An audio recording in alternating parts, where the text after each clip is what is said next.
ചുറ്റും നടക്കുന്ന കാര്യങ്ങൾ ജഡ്ജി അറിഞ്ഞില്ലെങ്കിൽ നീതി നടപ്പാക്കാനാകില്ലെന്ന് ജസ്റ്റിസ് കെമാൽ പാഷ. ഹൈക്കോടതി ജഡ്ജി ജസ്റ്റിസ് കെമാൽ പാഷ.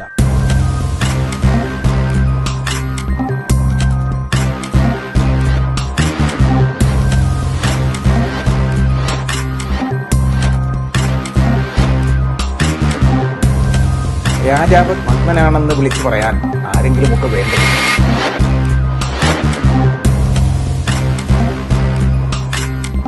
മറുപടി പറയാൻ അറിയാത്തത് കൊണ്ടല്ല ജഡ്ജസ് മറുപടി പറയാത്തത്.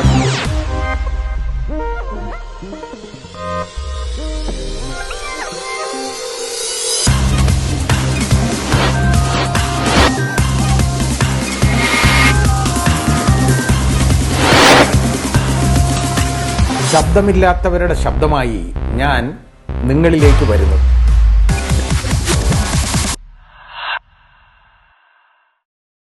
നമ്മുടെ കുട്ടികളുടെ സ്വഭാവത്തിൽ ഈ അടുത്ത കാലത്തായിട്ട് ഒരുപാട് മാറ്റം വന്നു. അപ്പോൾ അതിനെക്കുറിച്ച് ഞാൻ പലരോടും സംസാരിക്കുകയും പല ഡോക്ടേഴ്സിനെ, അതായത് ഈ മെൻ്റൽ ഹെൽത്തുമായിട്ട് ബന്ധപ്പെടുന്ന ഡോക്ടേഴ്സിനോട് സംസാരിക്കുകയും ഒക്കെ ചെയ്തപ്പോഴൊക്കെ അവർ പറഞ്ഞ ഒന്ന് രണ്ട് സംഗതിയിൽ നിന്ന് ഓരോ കാര്യങ്ങൾ എനിക്ക് വേർതിരിച്ചെടുക്കാൻ പറ്റി. അതായത് നമ്മുടെ പ്രീ കോവിഡ് പീരീഡും പോസ്റ്റ് കോവിഡ് പീരീഡും തമ്മിൽ ഏതാണ്ട് വലിയ വ്യത്യാസം ഉണ്ടായി. ഈ പ്രീ കോവിഡ് പീരീഡ് എന്ന് പറഞ്ഞാൽ കോവിഡിന് മുമ്പുള്ള പീരീഡ്. അന്ന് വരെ എല്ലാവരും പരസ്പരം ബന്ധപ്പെടുകയും സംസാരിക്കുകയും ഇടപഴകുകയും തോളെക്കയറ്റി നടക്കുകയൊക്കെ ചെയ്തതാണ്. അതിനുശേഷം ഈ കോവിഡ് അങ്ങോട്ട് സ്റ്റാർട്ട് ചെയ്തപ്പോൾ തന്നെ ഒരുപാട് റെസ്ട്രിക്ഷൻസ് വന്നു. മാസ്ക് വെക്കണം. അപ്പോൾ മാസ്കും വെച്ചുകൊണ്ടേ നമുക്ക് പബ്ലിക് പ്ലേസിലോട്ട് പോകാൻ പറ്റുള്ളൂ. അത് അല്ലാതെ പോകാൻ പറ്റാതായി. അപ്പോൾ ഈ മാസ്ക് വെക്കുമ്പോൾ തന്നെ മാത്രമല്ല, ആരുടെയെങ്കിലും ഒരു കയ്യിലൊന്ന് തൊട്ട് കഴിഞ്ഞാൽ നമ്മൾ നിർബന്ധമായി പോയി സോപ്പിട്ട് കൈ കഴുകണം. കൈ കൊടുക്കുന്ന ഇടപാട് നിന്നു. അപ്പം ഈ കുട്ടികൾ നമുക്ക് കെട്ടിപ്പിടിക്കുന്ന ഇടപാടൊക്കെ മാറി. അവര് വളരെ തോളെ കൈയിട്ട് നടക്കുന്ന കുട്ടികൾ അടുത്ത് പോലും പോകാൻ വയ്യാത്ത ഒരു അകൽച്ച അവർക്കുണ്ടായി കോവിഡിൽ. അത് ആ റെസ്ട്രിക്ഷൻസ് കൊണ്ടൊക്കെ തന്നെയാണ്. അത് അനിവാര്യതയാണ്, ഇല്ലെന്ന് ഞാൻ പറയുന്നില്ല. കോവിഡിന്റെ വ്യാപനം തടയണമെങ്കിൽ അതേ മാർഗമുള്ളായിരുന്നു.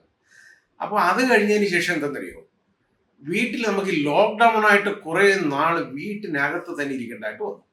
അപ്പൊ ഈ കോവിഡ് വന്നേക്കുന്ന കുട്ടികളെന്ന് പറഞ്ഞാൽ ധാരാളം കുട്ടികളാണ്. അപ്പൊ എൻ്റെ കൊച്ചുമക്കൾക്കൊക്കെ അത് മൂത്തവന്മാർക്ക് 2 പേർക്കും കോവിഡ് വന്നിരുന്നു.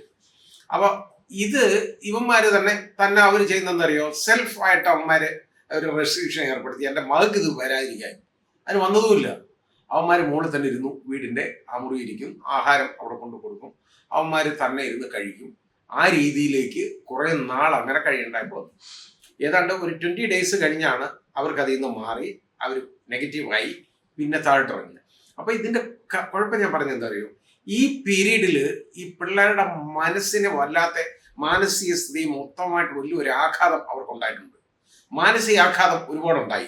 കാരണം അവർക്ക് അവരിലേക്ക് ഒതുങ്ങിക്കൂടാൻ ഉള്ള ഒരു ഇൻട്രോവേർട്ട് ആവാനുള്ള ഒരു പീരീഡ് ആയിപ്പോയി. അത് കോവിഡിന്റെ പീരീഡ്.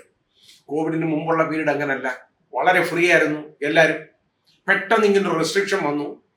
ആ റെസ്ട്രിക്ഷൻ വന്നു. അത് കൂടാതെ ഈ ലോക്ക്ഡൗൺ വന്നല്ലോ. ഈ ലോക്ക്ഡൗൺ കഴിഞ്ഞതിന് ശേഷം കുട്ടികൾക്ക് സ്കൂളിൽ പോകാൻ പറ്റുന്നില്ല. മറ്റ് വിദ്യാർത്ഥികളെ ഒന്നും അവർക്ക് കാണാൻ കിട്ടുന്നില്ല. അവർക്ക് ഓൺലൈനിൽ മാത്രമായി ക്ലാസ്സുകൾ. അപ്പോൾ അതിനൊരു വലിയ പ്രശ്നം വന്നു.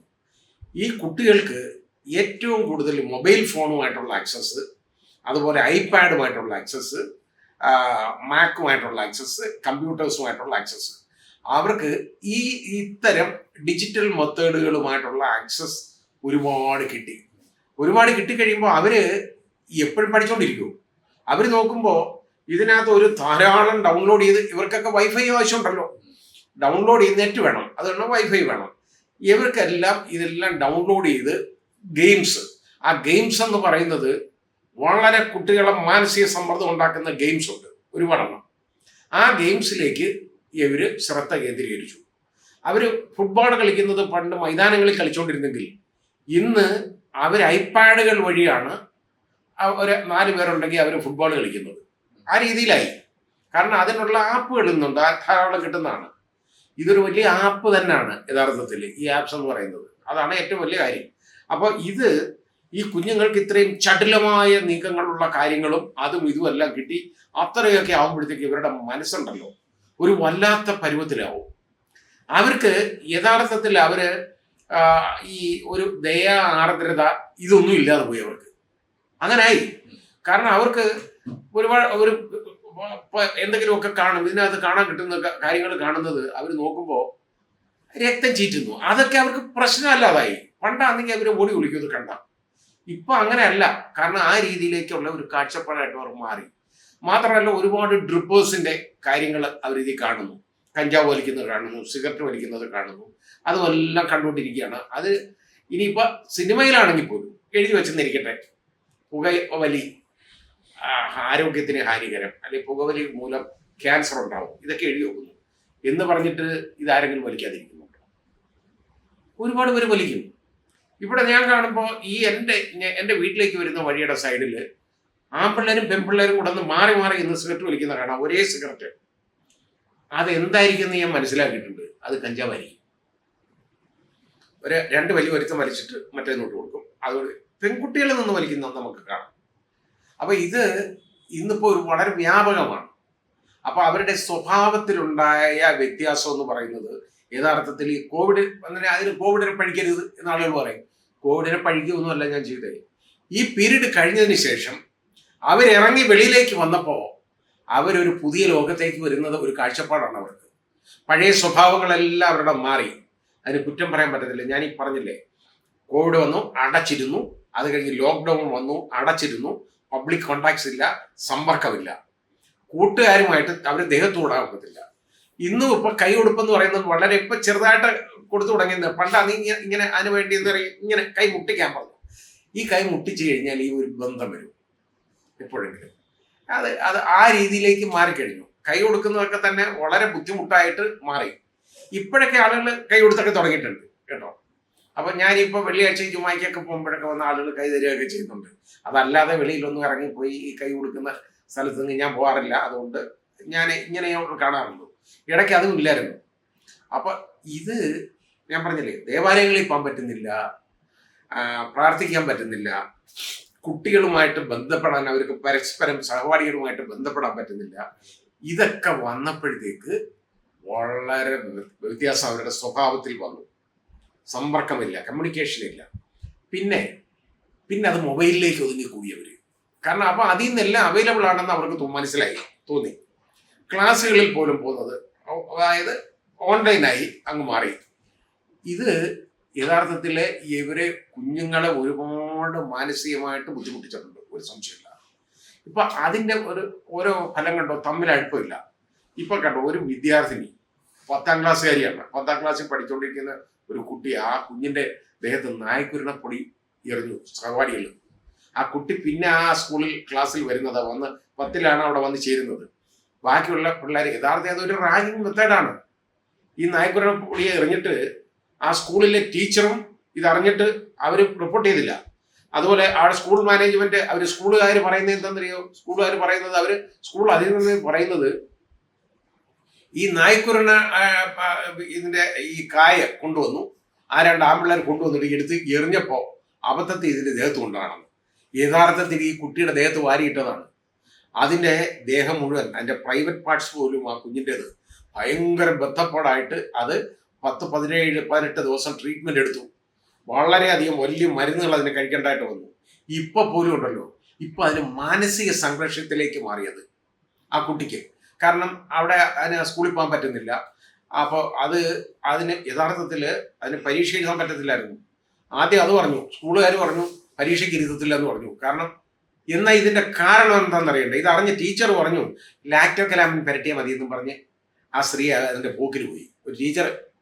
ഇതൊക്കെ മനുഷ്യനാണോ എന്ന് നമ്മളൊന്ന് ചിന്തിച്ച് ചോദിക്കുള്ളൂ. ഇതാണോ ഒരു അധ്യാപിക ചെയ്യേണ്ട? അങ്ങനെയാണോ? മനുഷ്യത്വം വേണ്ടേ? ഇത് ഈ പാവപ്പെട്ട കുഞ്ഞിന് ആ വീട്ടിലാണെങ്കിൽ ഒരു ഫാൻ പോലും ഇല്ല. അങ്ങനെയുള്ളൊരു വീട്, അങ്ങനെ ഇല്ലാത്തടത്ത് ഈ ചൊറിച്ചിലുമായിട്ട് ഈ കുഞ്ഞ് എങ്ങനെ കഴിഞ്ഞു? അത് നരകയാതന അനുഭവിച്ചതാണ്. പക്ഷെ അതിനുള്ള ഈ നരകയാതന മറ്റു കുട്ടികൾ തിരിച്ചറിയുന്നുണ്ടോ? ഒരിക്കലും ഇല്ല, ഒന്നുമില്ല. ഇപ്പൊ നമ്മൾ കാണുന്നത് സ്കൂളുകളിൽ. ഇപ്പോൾ ഇന്നലെ വേറെ ഏതോ ഒരു റിപ്പോർട്ട്, സ്കൂളിൽ ഈ സെന്റ് ഓഫിന് 10ാം ക്ലാസ്സിലേക്ക് എന്തറിയോ 5-8 എണ്ണത്തിനെ അതിന്റെ ആ പ്രോഗ്രാംസിന് കഞ്ചാവുമായിട്ടാണ് പിടിച്ചേക്കുന്നത്. ആ സ്കൂളിന്റെ 10ാം ക്ലാസ്സിലെ സെന്റ് ഓഫ് പാർട്ടി അതിന് കഞ്ചാവ് അതുകൊണ്ട് ഇന്നേക്കാണ്. അപ്പോൾ അത് ഇവരൊക്കെ ജുവനൈൽസ് ആണ്. കാരണം 18 ഇയേഴ്സിന് താഴെയല്ലേ, 18 വയസ്സിന് താഴെ ആകുമ്പോൾ ജുവനൈലാവും, ചൈൽഡ് ആവും. അത് കാരണം അവർക്ക് സാധാരണ രീതിയിലുള്ള കേസ് എടുക്കാൻ പറ്റുന്നില്ല അവരുടെ പേരിൽ. അപ്പൊ ഈ ഒരു കാഴ്ചപ്പാടോടുകൂടി വരുമ്പോൾ വളരെ ബുദ്ധിമുട്ടുണ്ടാകുന്നുണ്ട്. ഇപ്പൊ വേറൊരു പ്രത്യേകത ഈ ക്രൈം സീരീസ് അത് മിക്കവാറും OTT ചാനലുകളിൽ എല്ലാം ഈ ക്രൈം സീരീസ് ആയിട്ടുള്ളത് വരുന്നുണ്ട്. പിന്നെ വിദേശ ക്രൈം സീരീസ്, ഇപ്പൊ കൊറിയൻ സീരീസ് ഒക്കെ ഇതുപോലെ വരും. വളരെ വലിയ ക്രൈമാണ് അത് കാണിക്കുന്നതൊക്കെ. ആ രീതിയിലുള്ള ക്രൈംസ് എല്ലാം കുട്ടികൾ ഒരുപാട് കാണുന്നുണ്ട്. കാരണം അവൈലബിൾ ആണ്. അത് ഈ നെറ്റ്ഫ്ലിക്സ് തുടങ്ങിയ എല്ലാ പ്ലാറ്റ്ഫോമിലും കിട്ടും, ഏതിലൊക്കെ ആയാലും കിട്ടും. അപ്പോൾ അത് യഥാർത്ഥത്തിൽ ഇത് കുട്ടികളുടെ മനസ്സിനെ ഒരുപാട് ബാധിക്കും. ഇതെന്താണെന്ന് അറിയാം, ഇങ്ങനെയൊക്കെയുള്ള കാര്യങ്ങൾ കാണുമ്പോൾ ഇത് മനസ്സിൽ പതിയും എപ്പോഴും. അതാണ് കാര്യം. അപ്പോൾ അത് എപ്പോഴാണ് വെളിയിലേക്ക് വരുന്നതെന്ന് അറിയില്ല. ഇപ്പോൾ ദാണ്ടെ നമ്മൾ കണ്ടില്ലേ, ഇന്നലെ ഒരു വളരെ ദാരുണമായ ഒരു കൊലപാതകമല്ലേ, ഫവാസ് എന്ന് പറയുന്ന ഒരു കുഞ്ഞിനെ 10ാം ക്ലാസ്സുകാരൻ അവനെ തലയ്ക്ക് അതുപോലെ മാരകമായിട്ടുള്ള അടിയേറ്റിട്ട്, അത് നഞ്ചക്ക് വെച്ച് അടിച്ചാന്ന് പറയുന്നു, ഏറ്റിട്ട് അവൻ മരണമടഞ്ഞു. അവൻ ആശുപത്രി കിടന്ന് മരിച്ചു. ഒരു പാവപ്പെട്ട ഒരാളുടെ മകനാണ്. എന്ത് ചെയ്യും, എന്ത് പ്രതീക്ഷയോടെ വളർത്തുന്നതാണ്. അപ്പൊ ഇത് ഞാൻ പറഞ്ഞത് എന്താ പറയുക, ഈ കുട്ടികൾക്ക് പരസ്പരം ഇപ്പൊ ഈ രീതിയിലാണ്. ഒരുതിനെ ഉപദ്രവിക്കുന്നതിന് അവനെ ചാടി ചവിട്ടുന്നതൊക്കെ കാണണം. ഇതിനകത്ത് മുഴുവൻ മാധ്യമങ്ങളിൽ അതിന്റെ വീഡിയോ പുറത്തു വരുന്നു. അപ്പൊ ഇത് ഈ രീതിയിലാണ് ഈ കാഴ്ചപ്പാട്. റാഗിങ് എന്നൊക്കെ പേരിലൊക്കെ അരങ്ങേറുന്ന കാടത്തം, അതിന്റെ എല്ലാം പുറകില് ഈ മാനസിക സ്ഥിതിയും ഈ അടുപ്പമില്ലായ്മയും ഈ കമ്മ്യൂണിക്കേഷൻ ഗ്യാപ്പും അതെല്ലാം അതിലും വരുന്നതാണ്. അതിൻ്റെ കൂടെ ലഹരി, ഇതാണ് ഈ ലഹരിയുടെ സാന്നിധ്യം ഇതിലെല്ലാം ഉണ്ട്. അതുകൊണ്ട് വളരെ ജാഗരൂകരായിരിക്കണം. എല്ലാ പേരൻസും വളരെ ജാഗരൂകരായിരിക്കണം. എങ്ങനെയാണ് ശരിയായ പേരൻറ്റിങ് എന്നുള്ളത് ഒന്ന് മനസ്സിലാക്കിയെടുക്കണം. വീട്ടിലാണ് കുഞ്ഞുങ്ങളുടെ ഏറ്റവും വലിയ വിദ്യാഭ്യാസം നടക്കേണ്ടത്. ആ വിദ്യാഭ്യാസം എന്ന് പറയുന്നത് ജീവിതമാണെന്നുള്ളൊരു കാഴ്ചപ്പാട് വേണം. അവരെ ജീവിതം പഠിപ്പിക്കണം. സഹജീവികളോട് ആർദ്രത, കരുണ, സാഹോദര്യം, ഈ ബന്ധം വേണം എന്നുള്ളത് വീട്ടിൽ നിന്ന് പഠിപ്പിച്ചു കൊടുക്കണം. അല്ലാതെ മതത്തിന്റെ പേരിലും ജാതിയുടെ പേരിലും മറ്റാളുകളിൽ നിന്ന് കുഞ്ഞുങ്ങളെ അകറ്റാൻ മാതാപിതാക്കൾ ഒരിക്കലും ശ്രമിക്കരുത്. അത് നമ്മുടെ കാര്യമല്ല. നമുക്ക് ഇന്ത്യയിൽ ഇത് ബഹുസ്വരതയുള്ള ഒരു സമൂഹമാണ്. അവിടെ ജീവിക്കാൻ എങ്ങനെ വേണം എന്ന് അവനെ അല്ലെങ്കിൽ അവളെ പഠിപ്പിക്കണം. അവർ നേരെ പോന്നു എന്നുള്ള കാര്യങ്ങൾ നമ്മൾ നോക്കിക്കൊണ്ടിരിക്കണം. കുഞ്ഞുങ്ങളെ കണ്ണിൽ കൃഷ്ണമണി പോലെ സൂക്ഷിച്ചില്ലെങ്കിൽ അവസാനം ഇപ്പോൾ അഫാന് സംഭവിച്ചറിയാമല്ലോ, അത് തന്നെ സംഭവിക്കും. അങ്ങനെ ആകാതിരിക്കട്ടെ നമ്മുടെ കുഞ്ഞുങ്ങൾ. ഇനിയെങ്കിലും എല്ലാവരും ശ്രദ്ധിക്കുക.